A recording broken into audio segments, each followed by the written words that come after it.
শীতের দুপুরে এরকম গরম গরম ভাত, সেদ্ধ ডাল আর এরকম ঝুরি আলু ভাজা হলেই খাওয়াটা ঠিক জমে যায়। চলো তোমাদের সাথে আজকে ঝুরি আলু ভাজার রেসিপিটা শেয়ার করে নিই। তো প্রথমে দুটো আলুকে আমি এভাবে ভালো করে ছাল ছাড়িয়ে নিয়েছি।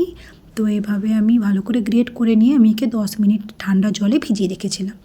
তো দেখো ঠান্ডা জলে ভিজিয়ে রাখার পর জলটা আমি যে হালকা হালকা করে নিংড়ে নিয়ে একটা ভালো সুতির কাপড়ের উপর থালাতে রেখে এটাকে মিলিয়ে দেবো যাতে জলটা আরও ভালো করে শুকিয়ে যায়। তো দেখতেই পাচ্ছ আমি হালকা হালকা করে জলটা যাতে শুকিয়ে যায় এইভাবে মিলিয়ে রেখেছি। তো এইভাবে মিলিয়ে রাখার পর জলটা যখন শুকিয়ে গেছে 10 মিনিট পর এসে দেখবে যে জলটা এরকম শুকিয়ে গেছে। তো আমি কড়াইতে এভাবে গরম করার জন্য তেল দিয়ে দিয়েছি। তেলটা গরম হলে আমি একে একে এভাবে আলু ভাজাগুলো দিয়ে দেবো। এতে কোনো হলুদ নুন কিছুই দেওয়া হবে না, সিম্পল এভাবে দেওয়া হবে। তো আমি একসাথে দিয়ে দিয়েছি, তোমরা একটু অল্প অল্প করে দিতে পারো। তো দেখতেই পাচ্ছ কীরকম মুচমুচে হয়েছে আলু ভাজাটা। তো এবার আমি ভাতের সাথে এটাকে এনজয় করি। তো তোমাদের এই রেসিপিটা ভালো লাগলো তোমরা অবশ্যই লাইক করবে, শেয়ার করবে, সাবস্ক্রাইব করবে। ভালো থাকবে।